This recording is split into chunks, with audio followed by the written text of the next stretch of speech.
llegamos a un punto de estudio que ahorita vemos la base de la piedad. Yo creo que el tema, hermano, de ver la piedad a través del salterio, también como le puse, la adoración pública congregacional.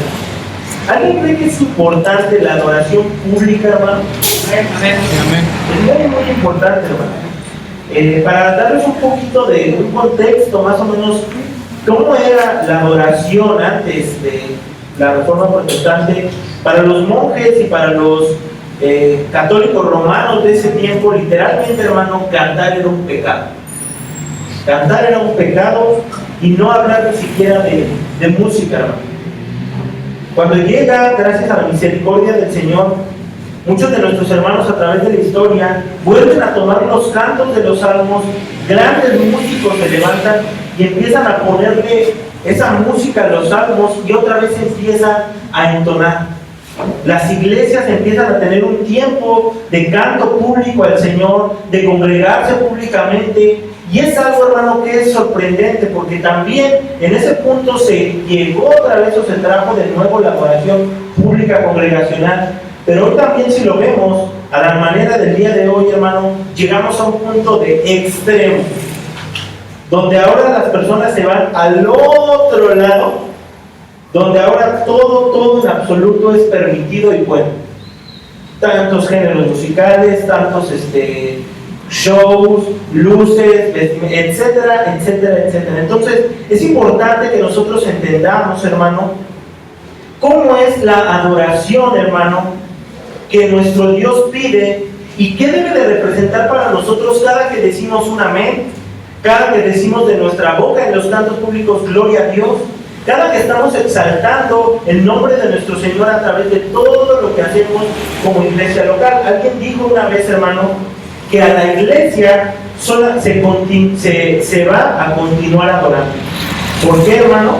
Porque nosotros vemos, por ejemplo, en Romanos 12, como decía hace ratito nuestra hermana Silvia, el apóstol Pablo le dice a los hermanos que ruega por las misericordias del Señor que presenten sus cuerpos en sacrificio vivo, santo y agradable a Dios, que es su culto racional. Es decir, hermano, nosotros ahora, hermano, somos el sacrificio vivo y continuo que adoramos a Dios. Toda la semana adoramos a Dios, pero ahorita vamos a ver, hermano, que es importante notar que hay una presencia particular de nuestro Señor Jesucristo cuando la iglesia se reúne. Amén. Hay una presencia particular de nuestro Señor Jesucristo cuando la iglesia se reúne. Es decir, nosotros, hermanos, sí adoramos en nuestra casa. Y no me refiero a que entonamos cantos solamente. Tú adoras al Señor en tu trabajo, en lo que haces. Tú adoras a Dios en el tiempo que tal vez estás con tu familia y es para la gloria de Dios. El apóstol Pablo le dice a los hermanos, si pues comes o bebes, hacerlo todo, ¿para qué? Para la gloria de Dios. Sin embargo, cuando nos estamos refiriendo a la adoración pública de la iglesia, nos estamos refiriendo a algo, hermano, donde, como dije, está una presencia particular de nuestro Señor Jesucristo. Y aquí traigo 3 versículos, hermano, para que nosotros veamos eso. El primero, hermano, está y se encuentra en Mateo 18:20. Hace poco nuestro pastor, bueno, no hace poco, sino hace un tiempo no tan lejano, predicó acerca de esta parte y esta porción del Evangelio en Mateo, donde se habla acerca del proceso de exhortación a un hermano y al último del proceso disciplinatorio de un hermano. Y esto, hermano, este texto está en el contexto de la iglesia local, es decir, cuando la iglesia se reúne. Dice, porque donde están 2 o 3 congregados en mi nombre, allí que yo en medio de ellos. Es decir, si en el caso de nuestra iglesia local se presentara un caso de disciplina a una persona y la iglesia disciplina a esa persona, nuestro Señor avala y está presente en la toma de decisión que se realiza. Es decir, en esa reunión corporativa está una presencia particular de nuestro Señor Jesucristo. Otro versículo, hermano, es 1 Corintios 5, 4 al 5,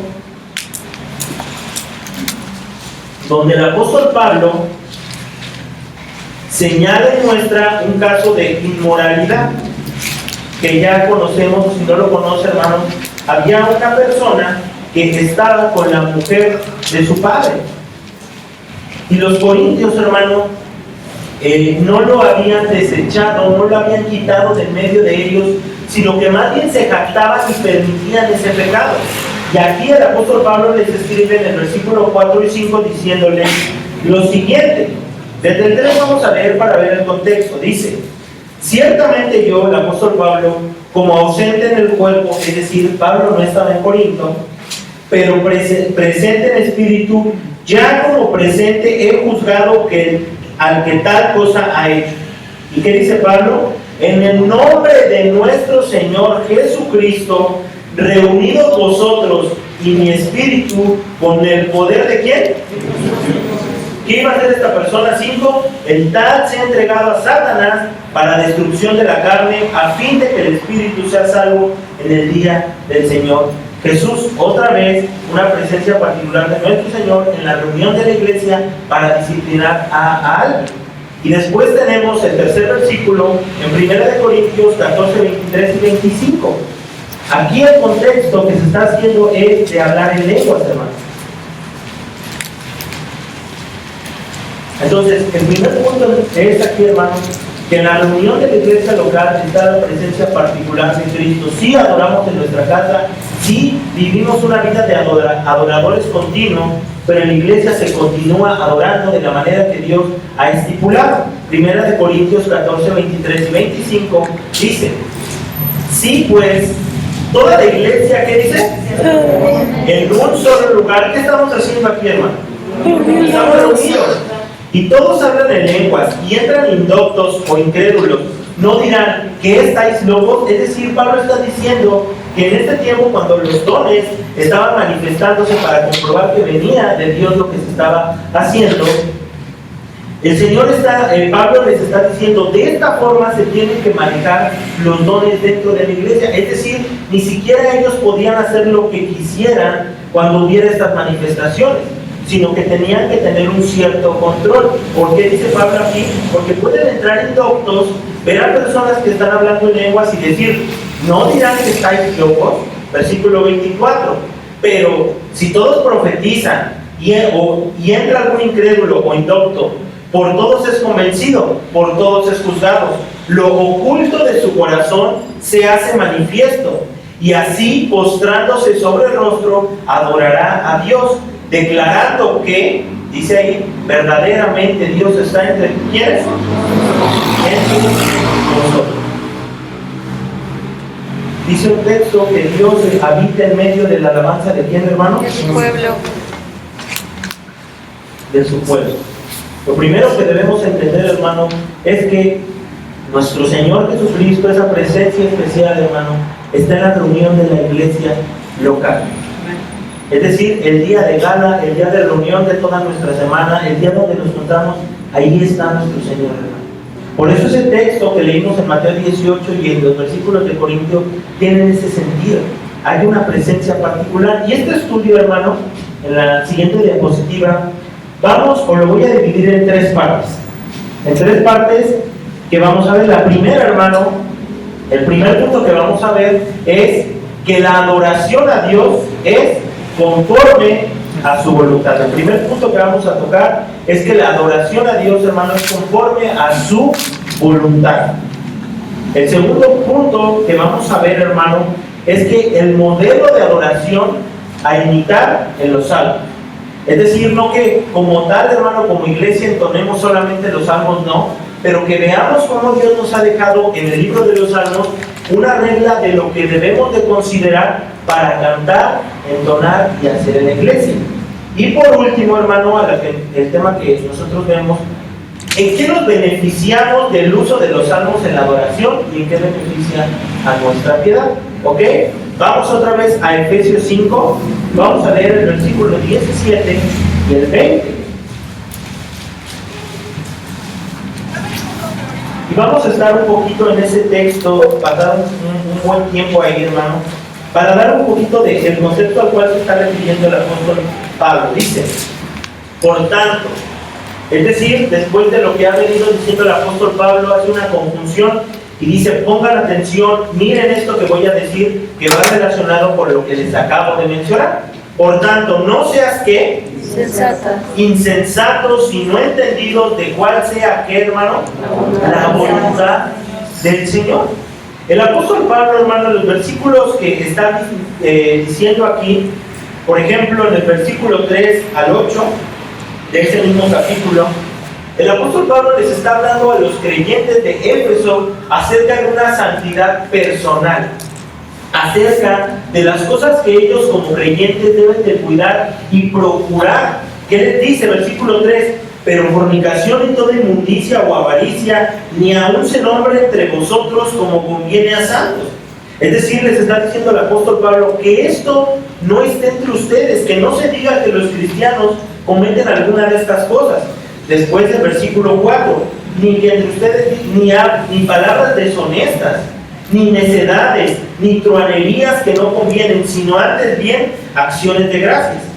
No haya fornicación entre ustedes, no sean mentirosos, den acciones de gracia. Después les habla acerca de una santidad personal, pero entonces, hermano, llegamos al versículo 17, y es como si el apóstol Pablo, después de hablar de una santidad personal que los creyentes debemos de tener, es decir, que ninguno tampoco de nosotros debe de andar ni en fornicaciones, ni en mentiras, ni en robos, ni hurtos, ahora traslada su argumento al contexto de la iglesia local, versículo 17. Por tanto, no seáis insensatos, sino entendidos de cuál sea, otra vez ¿qué? La voluntad del Señor. Es decir, ustedes van a escuchar en este momento qué cosas deben hacer que son la voluntad del Señor. Y ahora sí, leemos el versículo 18. No os embriaguéis con vino. ¿Por qué Pablo está hablando del vino en el contexto de la iglesia? O en el contexto de Éfeso. Bueno, la iglesia de Éfeso, o bueno, la ciudad de Éfeso, hermano, se caracterizaba por ser una ciudad idólatra por completo, muy idólatra. Y algo que caracterizaba a las personas de Éfeso es que, como aquí en México, y yo creo que en muchos países, algo que acompaña las festividades idolátricas y religiosas, que la bebida. Ahí por donde vivo, cada que hay carnaval, hermano, el pretexto que ocupan para tomar es vamos a celebrar a la Virgen. Pero en realidad se embriagan y se embriagan. Y esa motivación o supuesta adoración que tienen hacia un ídolo es motivada no por un deseo sincero, sino porque quieren embriagarse, quieren llenarse de vino. Y es decir, Pablo les está diciendo a los hermanos que en la adoración que ellos deben ofrecer a Dios no debe de haber un motivador externo para adorar. En este caso, Pablo les está diciendo, no se embriaguéis con vino. Que su adoración a Dios no sea motivada por algo externo. Y aquí, hermano, es donde nosotros vemos y nos presentamos, hermano, a la adoración que hoy en día, referente a la música, nos presentamos. Yo recuerdo tantos años, hermano, donde la música era el elemento para llevar a la iglesia muchas veces a las lágrimas. No la palabra, la música. Hace tiempo estaba viendo un video de un joven que está predicando, bueno, está exponiendo un texto. Y este joven está exponiendo el texto y de repente empieza a hablar del amor, empieza a hablar de la paciencia de Dios, y por atrás empieza a sonar un piano muy fuerte. Es decir, como en las películas le empiezan a poner musiquita para ambientar lo que está diciendo. Hermano, esto no debe de ser así. El apóstol Pablo dice en este versículo, no se embriaguéis con vino. ¿Y por qué? En lo cual hay solución. No es auténtico, la verdadera experiencia que tiene una persona que se alcoholiza no es un sentir auténtico ni que le va a durar. Si tú has conocido a una persona que tal vez se alcoholice, muchas veces son personas que al tomar alcohol cambian su forma de ser, ¿cierto o no? Son personas que a lo mejor son muy reservadas, calladas, pero en el momento que toman alcohol empiezan a hablar y empiezan a ser amorosas y empiezan a muchas cosas, hermano. Y Pablo dice, en eso, en el vino hay disolución, en el vino hay error, hay mal. Pero, ¿qué dice después? En la segunda parte del versículo, antes bien sed llenos ¿de qué? Del Espíritu. Del Espíritu, y sí, del Espíritu Santo. Ahora, esta llenura del Espíritu Santo, hermano, es la llenura que muchas veces, o tristemente, las iglesias carismáticas dicen, no.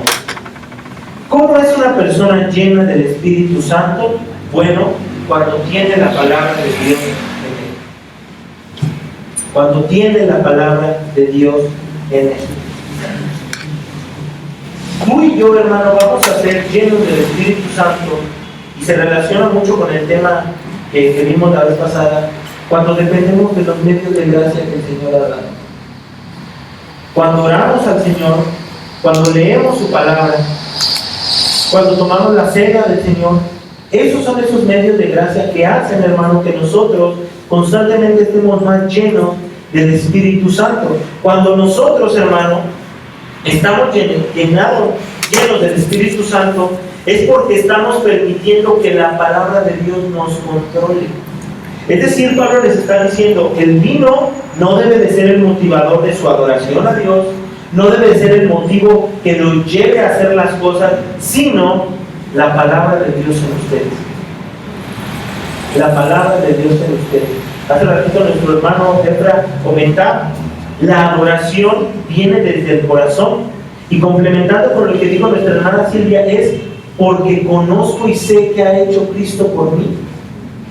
Y cuando yo conozco eso, hermano, y en todo canto que digo, Señor, de verdad estoy haciendo esto con el entendimiento pleno de que tú entregaste tu vida por mí, de que tú me amaste, de que tú fuiste obediente hasta la muerte y muerte de cruz, y cantas con un deseo, eso es lo que debe de motivar, hermano, nuestra adoración. Por eso dice el apóstol Pablo, no os embriaguéis con vino, en lo cual hay disolución, sino sed llenos del Espíritu Santo. Entonces vemos primero que nuestra adoración no debe de ser motivada, hermano, por algo externo.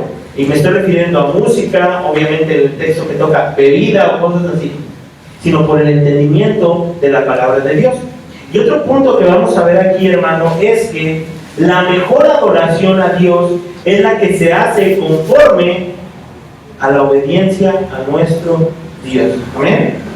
La obediencia es el modelo de adoración. Es el modelo de adoración. Y aquí hay dos puntos, hermano, que quiero tocar y que ahorita que veamos los textos vamos a entender. Lo primero, hermano, es que nuestro Dios no deja a nuestra imaginación u opinión cómo se le debe de adorar. Dios no deja a nuestra imaginación o a nuestra opinión cómo se le debe de adorar. Es decir, yo no puedo llegar con lo que yo crea que le va a gustar a Dios, sino la obediencia o lo que Dios me ha mandado. ¿Dónde lo vemos? Aquí, para no poner todo el texto, nosotros vemos en el tabernáculo. ¿Cuántos han leído los textos que hablan con respecto al tabernáculo? Bueno, Dios le dice a Moisés, hermano, cómo debían ser las cosas en el tabernáculo. Le dice de qué materiales, le dice las personas que tienen que estar involucradas en la construcción del tabernáculo, qué utensilios deben de estar en el tabernáculo, las vestimentas de las personas que deben de servir en el tabernáculo, el proceso de santificación que estas personas deben de tener para servir en el tabernáculo, los holocaustos que deben de hacerse, etcétera, etcétera, etcétera. Pero en cuanto a los seres humanos, hermano, ofrecen algo que a ellos les parece adecuado para adorar a Dios, es cuando comienzan los problemas. Levítico 10, 1 y 12. Levítico 10, 1 y 2. Y vamos a ir tocando los puntos, hermano, de aquí que la obediencia a Dios es lo mejor, hermano, que nosotros podemos hacer. Y Dios ha dejado su adoración en su iglesia, en su escritura. ¿Ven? Levítico 10, 1 al 2. Nadab y Abiú, hijos de Aarón, es decir, personas que estaban aprobadas mandada por Dios para servir ahí. Tomaron cada uno su incensario y pusieron en ellos fuego, sobre el cual pusieron incienso, y ofrecieron delante de Jehová, ¿cómo le llama aquí? Fuego extraño que él nunca, ¿qué? No. Dime algo, hermano, aquí dice que el fuego que ofrecieron era malo. No. Aquí dice que el fuego que hicieron era algo para ofender a Dios. No. Lo que especifica la escritura es que era fuego extraño. Y después nos dice que era lo extraño de ese fuego. Es que ese fuego Jehová nunca le mandó que lo elevara, que lo encendiera. Ellos estaban ahí para servir, pero para servir de la forma en que el Señor les había mandado. ¿Qué pasa, hermano, entonces en el versículo 2? Y salió fuego de delante de Jehová y los quemó y murieron delante de Jehová. ¿Alguien dijo alguna vez, hermano, que esto era demasiado severo, lo que Dios había hecho? Hermano, el Dios que formó los cielos, el mar, la tierra, el universo, perfecta en santidad, en eternidad, en justicia, en amor, que no depende de nada, omnipresente, omnipotente, es por al que Dios Nadab y Abiú. Y ante ese Dios, hermano, es al que cantamos cuando lo reunimos, ¿cierto? ¿No? Ese es el mismo Dios, hermano. Y Dios le dice, salió, que él nunca le pidió, salió fuego de delante de Jehová. Dime algo, y haciéndolo esto en un extremo mucho mayor, imagínate que tú tienes un empleado y tú abres tu negocio, ¿a qué hora les gusta, hermano? A las 7 de la mañana. Y va a pedirte trabajo. Y el primer día llega a las 9.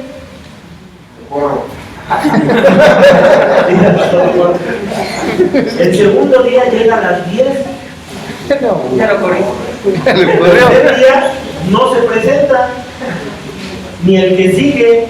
Y al siguiente día llega capaz de ya vamos a trabajar temprano. ¿Tú cómo te sentirías como jefe? La verdad. ¿Lo correría? Sí. Sí, hermano. ¿Por qué entonces pensamos que las cosas de Dios son diferentes? Eso es algo que de verdad es extraño en la mente humana y de muchos evangelios. Creemos muchas veces que Dios, decía por cual es un abuelo tonto al cual le podemos pedir cualquier cosita. Dios está en el cielo y nosotros no. Dios es omnipotente, nosotros no. Dios es omnipresente, nosotros no. Dios es santo, santo, santo, nosotros no. Y esto pasó con estos dos jóvenes, hermano, estos dos hombres. Perecieron porque habían hecho algo que Jehová no les había pedido. Después tenemos otro caso, 2 de Samuel 6, 6 al 7.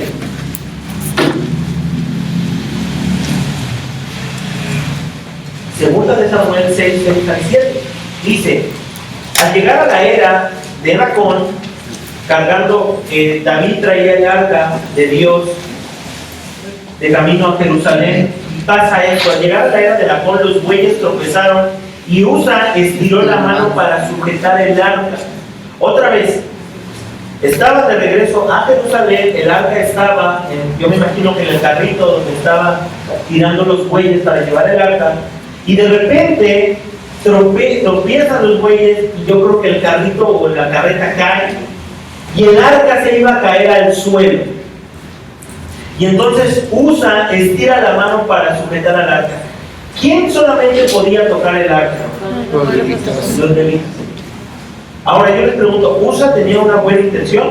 Sí. Sí tenía una buena intención. Pero escuchen lo que hace el Señor. Pero el Señor se enojó muchísimo contra Usa por haberse atrevido a tocar el arca, y allí mismo hirió a Usa y se cayó fulminado.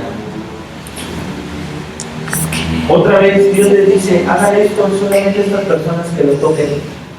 ¿Alguien dijo alguna vez, hermano, que el problema de Usa es que creyó que sus manos eran mejor que la tierra a la cual iba a caer el arca. Y lo explicaba así este teólogo: la tierra, Dios le dijo, quédate ahí y no te muevas. ¿Y la tierra qué hace? Ahí está. Pero al ser humano Dios le ha dado una instrucción, y el ser humano dice, pero yo creo que es mejor eso.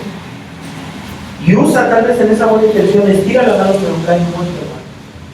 Porque la obediencia es mejor que nuestros deleites, pensamientos u opiniones muchas veces, hermano.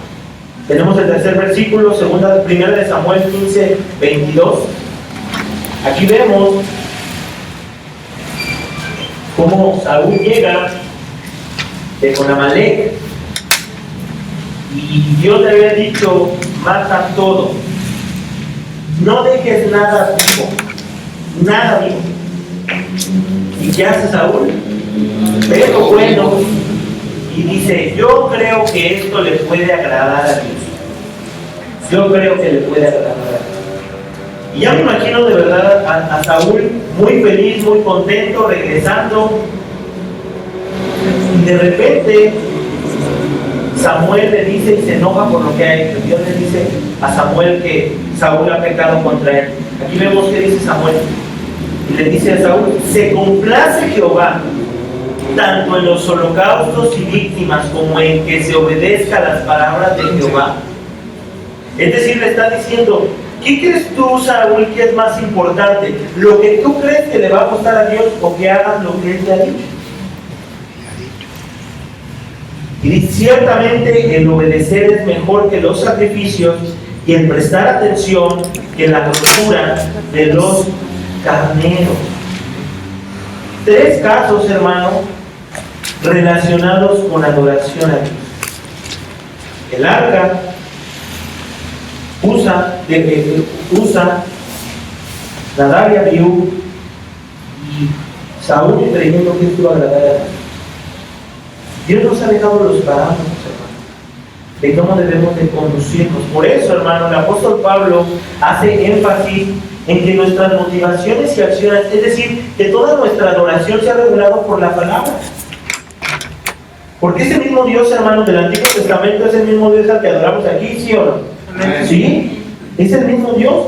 Entonces, hermano, nuestro Señor nos ha dado esos textos que nos ayudan a comprender cómo debe de ser adorado. Es por eso, como dije, que el apóstol Pablo hace énfasis en que nuestras motivaciones y acciones deben de ser reguladas por su palabra. Como dije, ningún elemento externo debe de motivar nuestra adoración, y eso es lo que hoy tristemente pasa hoy, hermano. Ahora, con eso, hermano, con que las luces, la música, los ritmos encargados de motivar las acciones dentro de un canto, no nos estamos refiriendo, hermano, a que no ocupemos instrumentos. Es bien sabido, hermano, y entendido que el Señor ha dotado a personas para que puedan tocarlos, hermano. Tú ves, por ejemplo, la iglesia del pastor John MacArthur y tienen una orquesta, hermano.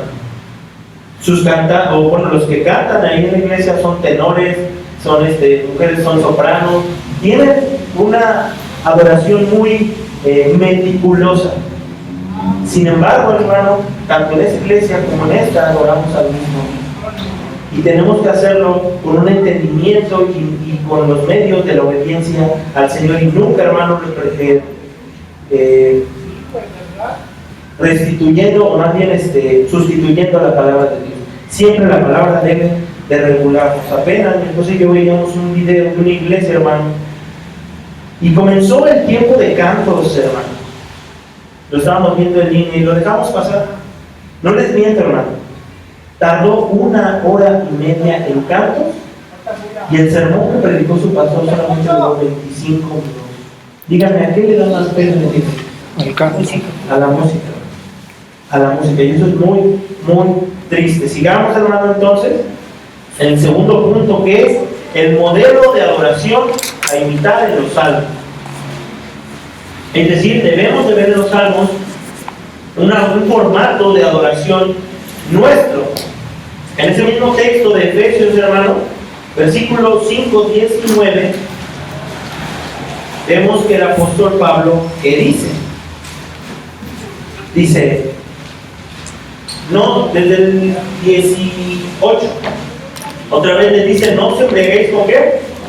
Con vino, en lo cual hay disolución. Antes bien, sed llenos del Espíritu Santo. Y podemos decir, ¿cómo Pablo vamos a ser llenos? Les dice Pablo en el versículo 19. Hablando entre vosotros, es decir, públicamente, ¿con qué? Dígalo fuerte, hermano, ¿con qué? Salmos, con himnos y cánticos espirituales, cantando y alabando al Señor, ¿dónde? En vuestros corazones. Eso es referencia a lo que nos decía nuestro hermano. La adoración viene desde el corazón. Ahora, muchos han dicho que este texto, y hasta que uno se pone a estudiar, hermano, estos versículos a profundidad, decían en una iglesia, bueno, es que ahí dice que puedes cantar con himnos, y dicen solamente los himnos a los cuales de la historia. No, hermano, lo que Pablo está aquí diciendo a los hermanos de Éfeso, en estas tres palabras, salmos, himnos, cánticos espirituales, se está refiriendo al libro de los salmos, al libro de los salmos. ¿Por qué? Porque los salmos están compuestos de salmos, están compuestos de himnos, y los salmos están compuestos de cánticos espirituales. Si leyeron el artículo del hermano Suger, hermano, él hace una explicación acerca de las traducciones y de todo lo que se está refiriendo con respecto a esto. Entonces, lo que le está diciendo el apóstol Pablo aquí a los hermanos de Éfeso es que los salmos deben de ser el modelo más correcto de adoración a Dios. Y ahorita vamos a ver a qué nos referimos con esto. Bueno, leo una parte, hermano, del artículo del hermano Suger para que comprendamos esto. Dice: lo que sí podemos decir con seguridad en lo que respecta a nuestros cantos congregacionales es que si queremos alabar a Dios tal y como Él lo ha prescrito en su palabra, ¿cuántos quieren que en esta iglesia adoremos a Dios como Él ha escrito? Amén. No solo debemos de cantar salmos, es decir, la Biblia no nos dice solamente cantar salmos, no nos dice eso, sino también procurar que nuestros himnos, y agregaría yo, o cantos, reflejen las características de las composiciones inspiradas por el Espíritu Santo. Es decir, que los cantos que entonemos aquí deben de tener muchas similitudes al libro de Salmos. En ese sentido, si comparamos los himnos tradicionales o los coritos que se cantan en muchas iglesias hoy con los salmos de la Biblia, creo que los primeros, es decir, los cantos antiguos, se acercan mucho más al patrón bíblico de los salmos. Y recordemos algo, no olvidemos que los israelitas eran iletrados en un 95%. Sin embargo, muchos de los salmos son bastante densos y complejos en su contenido. ¿Qué quiere decir aquí el pastor Suger? Si nosotros queremos adorar a Dios, como él ha dicho, cada que nuestro hermano tenga un canto, ya incluso nosotros, debemos de ver que esos cantos contengan similitudes a lo que Dios ha dejado como un modelo de adoración, que es el libro de Salmos. Y tenemos 150 capítulos, 150 salmos para ver. Son muchísimos. Y algo que el pastor Suger aquí menciona es que si nosotros comparamos a cantos de esta época, vamos a ver, hermanos, que carecen de muchos elementos para adorar a Dios. Por ejemplo, aquí les tengo un canto, hermano, que llegamos a cantar aquí y que no dice cosas malas. Sin embargo, quiero que noten, hermano, su extensión y lo que dice. ¿Qué dice? Gracias Cristo, gracias Cristo, gracias Cristo, gracias Cristo. Segunda parte, levantemos nuestras manos en señal de gratitud. Gracias Cristo, gracias Cristo. ¿Qué podríamos decir, hermano? ¿Y usted qué me podría decir que le falta a este canto? Si viniera un... A ver, pero... El Evangelio.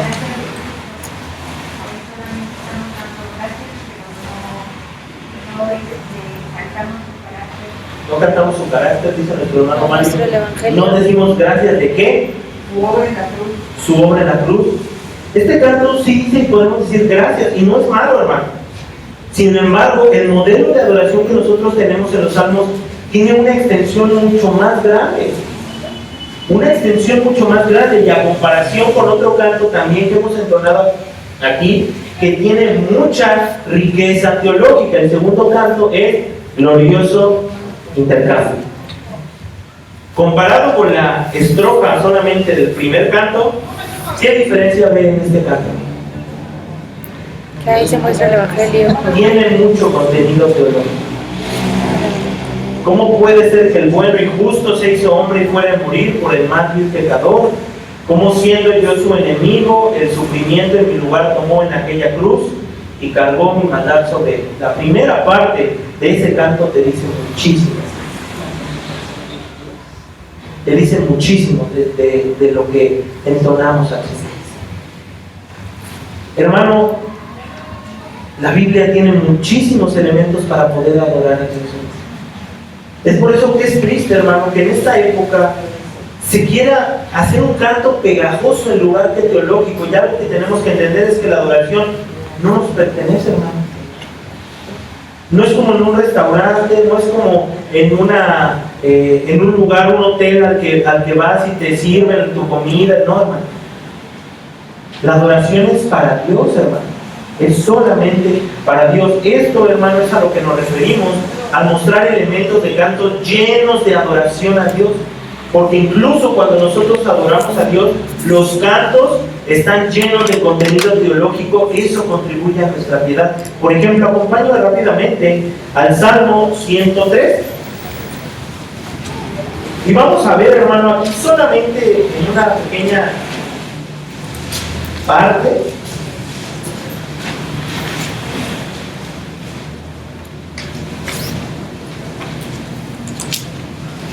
¿Cuántos versículos tiene el Salmo 103, hermano? 22. 22.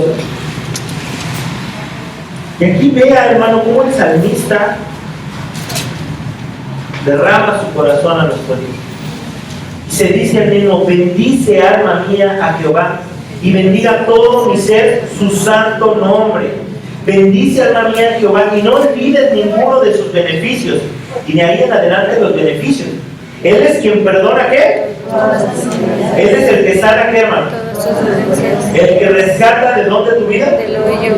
El que te corona de favores y misericordias. El que sacia de bien tu boca, de modo que rejuvenezcas como el águila.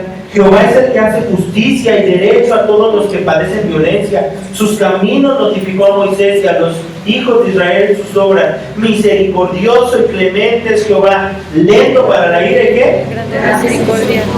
Y así seguimos, hermano. Dime algo, hermano. ¿Es malo que los cantos contengan mucho contenido teológico? No. Cuando nosotros entonamos cantos bíblicos, hermano, y ahorita vamos a ver, entendemos dónde estamos nosotros y dónde está Dios. ¿Y dónde está Dios? Y eso nos lleva al tercer punto de este tema. Primeramente, como dije, vimos, hermano, la adoración a Dios conforme a su voluntad. Después, el modelo de adoración que debemos imitar en los salmos, es decir, atributos de Dios, extensión, todo eso que debemos de ver. Y el tercer punto, hermano, es los beneficios de la adoración y nuestra piedad. Porque a pesar de que nosotros exaltamos y adoramos a Dios, gracias a Dios, hermano, salimos beneficiados cada que nos reunimos a adorar a Dios. Y eso es de darle gloria a nuestro Dios, hermano. Porque yo creo que si tú llegas a cantar, por ejemplo, las mañanitas de un cumpleaños, no sales mejor, ¿o qué? ¿No? Y aquí cada cosa que nosotros hagamos, hermano, entonando a nuestro Dios, y cantando y confesando y diciendo de sus atributos, hermano, eso, hermano, contribuye a nuestra piedad. Aquí tenemos 8 puntos, hermano, que vamos a ver rápidamente, y el salmo al cual queda. Y lo primero, hermano, de usar los salmos como un modelo de adoración, ¿en qué nos beneficia? Los salmos nos enseñan acerca de Dios. Los salmos nos enseñan acerca de Dios. Decía en una entrevista a nuestro hermano Paul Washer que si tú haces un estudio acerca de la teología propia, es decir, de los atributos de Dios, el 70% o 80% de textos que tú vas a usar para entender el carácter de Dios van a ser del libro de Salmos, hermano. Del libro de Salmos. Tenemos aquí un ejemplo, Salmo 97:9. Porque tú, oh Jehová, eres excelso sobre toda la tierra, eres muy exaltado sobre todos los dioses. Es decir, no hay Dios como nuestro Dios, hermano. Lo primero, los salmos nos enseñan acerca de Dios. Segundo punto, hermano. Los salmos nos muestran claramente nuestra necesidad de Dios, nos dicen quiénes somos y por qué necesitamos ayuda. Aquí puse Salmos 73, 25 y 26. Un salmo de Asaf muy hermoso. Y él pregunta: ¿a quién tengo yo en los cielos sino a ti? Pregunta Asaf. Y dice: y fuera de ti nada deseo en la tierra. Segunda parte: mi carne y mi corazón, ¿qué? ¿Cuántos se han sentido así, hermano? La verdad. Que de verdad dicen: ya no puedo. ¿Y qué hace Asaf? Mas la roca de mi corazón y mi porción es Dios para siempre. Para Asaf estaba mal, que se moría, que desfallecía, pero él dice: pero tú eres mi roca y mi porción, Jesús. Y eso le enseña que la única esperanza que tiene es nuestro Dios. Tercer punto, hermano. Los salmos nos muestran a Cristo, hermano, en su persona, en sus oficios, en sus sufrimientos, en su muerte, en su resurrección y ascensión. Los salmos, hermano, están llenos de Cristo, hermano. Llenos de Cristo. Tenemos aquí Salmo 22:1. Dios mío, ¿por qué me has desamparado? ¿Por qué estás tan lejos de mi salvación y de las palabras de mi clamor? ¿Quién dijo esto en la cruz, hermano? Cristo. Cristo, versículo 2:7. Yo publicaré el decreto de Jehová, me ha dicho: mi hijo eres tú, yo te engendré hoy. ¿Quién es ese hijo que habla en Salmo 2? Cristo, hermano. Nos enseña Cristo, hermano. Salmo 16:10. Porque no dejarás mi alma en el Seol, ni permitirás que tu santo vea corrupción. ¿Quién resucitó al tercer día? Cristo. Y créanme, hermano, que tuve que poner muy poquitos versículos, hermano. Pero podríamos pasar horas y horas y horas hablando de nuestro Señor Jesucristo en el libro de Salmos. Y es glorioso, de verdad. Siguiente punto, hermano. Otro beneficio a nuestra piedad por lo cual utilizar los salmos, hermano, es que los salmos, hermano, demuestran las bondades de Dios y nos invitan a meditar en su gracia y misericordia. Es decir, hermano, cuando vemos los salmos, hermano, vemos la misericordia de Dios para con nosotros, hermano. Salmo 103, 3 y 5 que leímos hace ratito.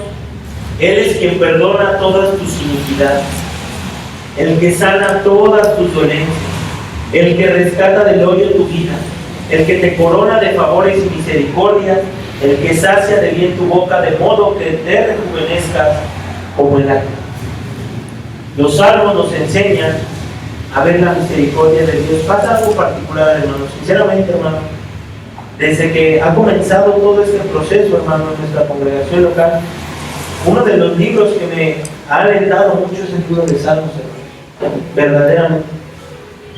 Y en ese sentido, hermano, el ver las aflicciones del rey David y de todos los demás salmistas, pero algo que mi corazón de verdad ha repetido y mi mente ha repetido es: tú eres la roca de mi salvación, tú eres mi porción, tú eres mi esperanza, tú eres mi castillo, tú eres mi socorro. Y créanme, hermano, que eso nos llena de ánimo, hermano. Nos llena de ánimo la palabra de Dios. El siguiente punto nos enseña el libro de Salmos a depender a Dios mediante oración, llevarle nuestras peticiones. Salmo 41 dice: pacientemente esperé a Jehová, se inclinó a mí y oyó mi clamor. Siguiente punto, hermano. En los salmos, hermano, nos muestran nuestra comunión con Dios. Salmo 23:4. Aunque ande en valle de sombra de muerte, no temeré mal alguno, porque ¿qué? Tú estarás conmigo, tu vara y tu callado, ¿qué? me infundirán aliento. Esta comunión con nuestro Señor es que Él es nuestro Padre. Debemos de seguir adelante gracias a lo que Él nos ha provisto. Otro punto bien importante, hermano, es que el libro de los Salmos, hermano, alimentan y ayudan a nuestra adoración congregacional. Salmo 22:2. Anunciaré tu nombre a mis hermanos en medio de la congregación, te alabaré. Es decir, congregacionalmente con mis hermanos. Salmo 122:1. Yo me alegré con los que me decían, a la casa de Jehová iremos. Y último punto de estos, hermanos, es que los salmos, hermano, abarcan toda la diversidad de experiencias espirituales, incluyendo fe, incredulidad, gozo, pesar por el pecado, presencia divina. Si estás desanimado, hermano, créeme que va a haber un salmo que nos va a ayudar en ese desánimo. Si estamos alegres, habrá un salmo que nos ayude en estos momentos de alegría, ¿sí? Si estamos con un dolor por nuestro pecado, también, hermano. Veamos entonces en estos puntos, hermano, la importancia de utilizar este libro, hermano, para la adoración a Dios. Qué riqueza, hermano, tenemos en estos textos, hermano. En estos textos, hermano. Y ese es el modelo que nuestro Dios ha dejado, y regresemos a ese versículo de Efesios, para que nosotros adoremos como iglesia, hermano. Para que nosotros adoremos. Y ahora leamos ese versículo 5, 19, 18 y 19, entendiendo esto, hermano. Que Dios nos ha dejado el libro de los Salmos para ser llenos de él. Versículo 18, otra vez que dice: no os embriaguéis con vino, en lo cual hay disolución. Es decir, como dije, nada externo debe motivar nuestra adoración, sino antes bien ser llenos de ¿qué?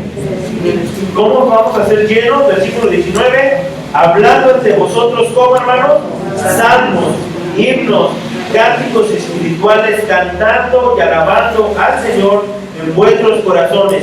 Y el pináculo de toda nuestra adoración, versículo 20, dando siempre gracias por todo a Dios y Padre, en el nombre de ¿quién? De nuestro Señor Jesucristo. Por Cristo nuestra adoración es escuchada. Amén. Por Cristo, hermano. Tú y yo, hermano, dígame a alguien, ¿somos los mejores cantantes que existen en el mundo, hermano? No. ¿Hay cantantes muy buenos en el mundo, hermano? Sí. ¿Que tienen voces casi angelicales? Sí, hermano.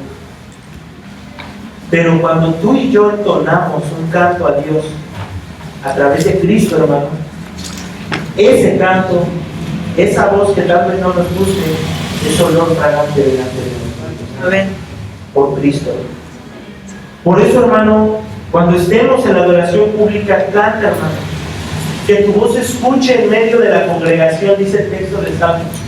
Que junto a nuestros hermanos confesemos el nombre santo de nuestro Dios, porque para eso, hermano, fuimos regenerados, para adorar a Dios. Y aquí, hermano, te puedo decir que está la presencia de nuestro Señor, escuchando a su iglesia, hermano.